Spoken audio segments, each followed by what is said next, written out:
Okay guys, so here is a radio I was excited to get my hands on. It's gonna need some work. It's gonna be a fun little project, but I do want to get it back going.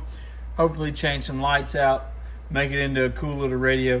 So this is a Cobra 85. I got this in the $1,000 CB lot. And I really like these radios. They're 23 channel. I wish they were 24. 40. I like the size of them. I just like the look of them. I like a big square meter. You know, these things are cool.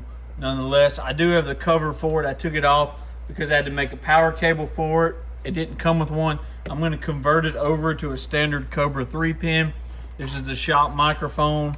And you know, one thing I've noticed, it does key up, the relays click, but it only keys up on certain channels. So like channel 8, that's 6. You know, channel 8, we get a little, if you scroll, 13, you get some, 14, 15, 16, you don't get any, 17, you get some, 18, you get some. There it is on the shop radio. Hello 1 2 3. Hello 1 2 3. Something's happening.